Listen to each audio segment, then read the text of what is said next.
প্রতি মুহূর্তে যে বাতাস আপনি নিঃশ্বাস নিচ্ছেন তার একটি বড় অংশ আসে এমন এক রহস্যময় জঙ্গল থেকে, যার গভীরে আপনাকে ফেলে দেওয়া হলে হয়তো আজীবন পথ খুঁজেও আর বের হতে পারবেন না।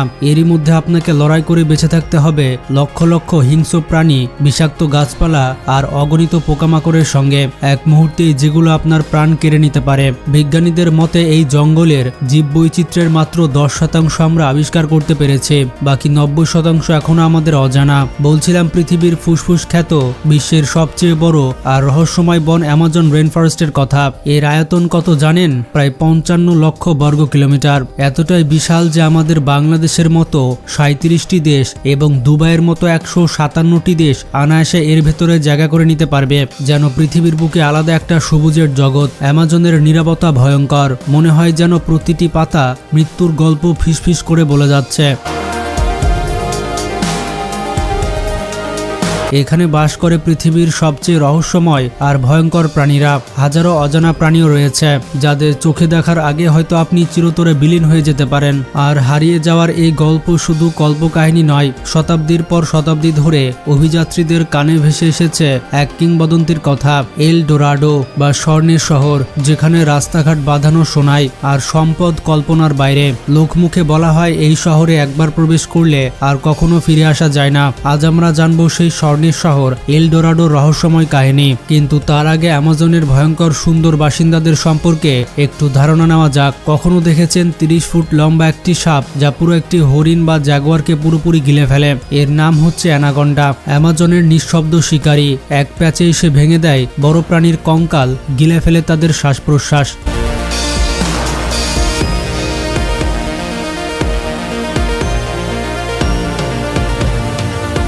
পানির নিচে লুকিয়ে থাকা আরেক আতঙ্ক, যার নাম হচ্ছে পিরানা। দেখতে ছোট্ট, কিন্তু দলভেদে আক্রমণ করলে বিশাল কোনো প্রাণীকে কয়েক মিনিটে কঙ্কাল করে তোলে এবং কঙ্কাল ভেসে ওঠে পানির ওপরে। জলের গভীরে আছে বৈদ্যুতিক বিভীষিকা ইলেকট্রিক ইল, মাত্র এক ঝটকায় 800 ভোল্ট পর্যন্ত বিদ্যুৎ সরবরাহ করে, যা কোনো শক্তিশালী প্রাণীকেও চিরতরে স্তব্ধ করে দিতে পারে। জঙ্গলের ছায়ায় পাতার নিচে নিঃশব্দ পায়ে চলে এক প্রাচীন রাজা, যার নাম হচ্ছে জাগুয়ার। সে দৌড়ায় না, চিৎকার করে না, কেবল নিখুঁতভাবে আক্রমণ করে এবং শিকার নিশ্চিত করে।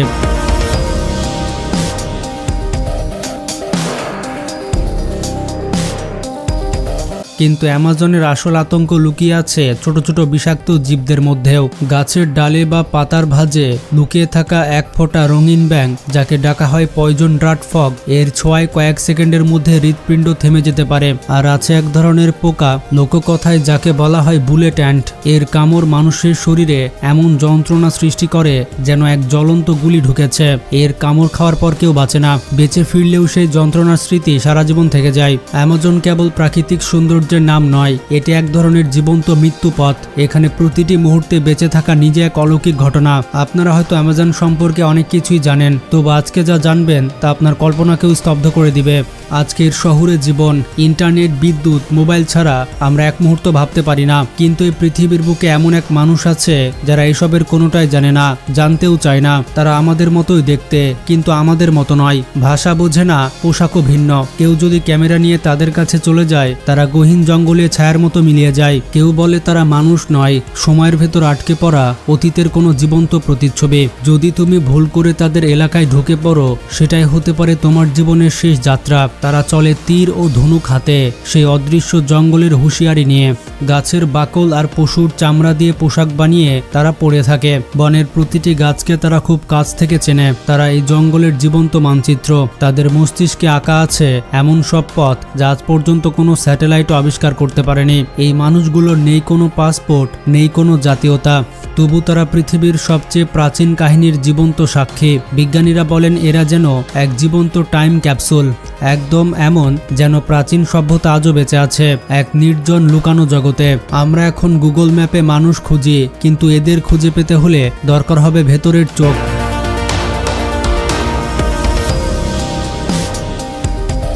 এবার একটু কল্পনা করুন, অ্যামাজনের হাজার হাজার হিংস্র প্রাণী, প্রতি মুহূর্তে লুকিয়ে থাকা মৃত্যুফাঁদ, এর সাথে আছে মানুষ খেকো আদিবাসীরা। প্রশ্ন হলো, তাদের সাথে লড়াই করে কি সত্যি কেউ পৌঁছাতে পেরেছিল সেই রহস্যময় সোনার শহরে? সময়টা 1925 সাল। পৃথিবী তখনও পুরোপুরি আবিষ্কৃত হয়নি, আর অ্যামাজন ছিল মানচিত্রের এক বিশাল সবুজ শূন্যতা। সেই শূন্যতার মাঝেই শুরু হয়েছিল এক অভিযানের গল্প, যার শেষ আজও জানা যায়নি। ব্রিটিশ সেনা কর্মকর্তা ও অভিযাত্রী পার্সি হ্যারিসন বিশ্বাস করতেন অ্যামাজনের গহীনে লুকিয়ে আছে এক প্রাচীন উন্নত শহর, যার নাম তিনি দিয়েছিলেন জেড সিটি। তার ধারণা ছিল এটি কোনো সাধারণ শহর নয়, বরং সোনায় মোড়ানো এক প্রাচীন সভ্যতার কেন্দ্র, যেখানে লুকিয়ে আছে ইতিহাস বদলে দেওয়ার মতো জ্ঞান আর প্রযুক্তি। তাই পরিবার আর আধুনিক সভ্যতাকে পেছনে ফেলে তিনি যাত্রা শুরু করলেন অ্যামাজনের অজানা পথে। তার সাথে ছিল 21 বছরের ছেলে জ্যাক ফসেট এবং বিশ্বস্ত বন্ধু জার্লি রিমেল। তিনজন মানুষ, হাতে মাত্র কয়েকটা কম্পাস আর একটাই উদ্দেশ্য, জেড সিটিকে খুঁজে বের করা। তারপর হঠাৎ করে একদিন সব যোগাযোগ বিচ্ছিন্ন হয়ে গেল। না কোনো চিঠি, না কোনো শব্দ, আর না কোনো সংকেত। তিনজন মানুষ একসাথে মিলিয়ে গেল গভীর জঙ্গলে, যেন তারা কোনোদিনই পৃথিবীতে ছিলই না। হাজার হাজার মানুষ খুঁজেছে তাদের, চালানো হয়েছে অসংখ্য উদ্ধার অভিযান, কিন্তু কেউই জানতে পারেনি তারা কোথায় হারিয়ে গেল। কেউ বলে তারা জঙ্গলের কোনো বিচ্ছিন্ন উপজাতির হাতে মারা গিয়েছে, আবার কেউ বিশ্বাস করেন তারা পৌঁছে গিয়েছিল জেড শহরে, আর সেখানকার ঐতিহ্য আর জ্ঞান দেখে নিজের ইচ্ছাতেই আর কখনো সভ্য জগতে ফিরে আসেনি। আরেক দল মানুষ মনে করেন তারা হয়তো এমন এক সত্যের মুখোমুখি হয়েছিল যা আধুনিক যুগ জানার জন্য তখনও প্রস্তুত ছিল না, তাই হয়তো তারা আর কখনো ফিরে আসতে পারেনি। আজও স্যাটেলাইটের ছবিতে মাঝে মাঝে ধরা পড়ে কিছু অদ্ভুত গঠন, অচেনা ছায়া। হয়তো সেগুলোই জেড শহরের ধ্বংসাবশেষ। হয়তো পার্সি ফসেট সত্যি সফল হয়েছিলেন, কিন্তু তার গল্প আজও ইতিহাস নয়, বরং এক অসমাপ্ত রহস্য। আপনি কি কখনো শুনেছেন মাটির নিচেও থাকতে পারে একটা আস্ত নদী? না, এটি কোনো কাল্পনিক গল্প নয়, বরং বাস্তব, ভয়ঙ্কর বাস্তব। অ্যামাজনের গভীরে ভূপৃষ্ঠের প্রায় 4 কিলোমিটার নিচে লুকিয়ে আছে এক রহস্যময় নদী, যার নাম রিও হামজা। বিজ্ঞানীরা একে নদী বললেও এটি আসলে কোনো প্রচলিত নদী নয়। এটি হলো ভূগর্ভের কয়েক কিলোমিটার নিচ দিয়ে ধীর গতিতে বয়ে চলা এক বিশাল জলাধার, যার দৈর্ঘ্য প্রায় 6000 কিলোমিটার। এই নদীকে আপনি চোখে দেখতে পারবেন না, কিন্তু তা নীরবেই বয়ে চলে পৃথিবীর গভীর স্তর দিয়ে। কিন্তু অ্যামাজনের রহস্য এখানেই শেষ নয়।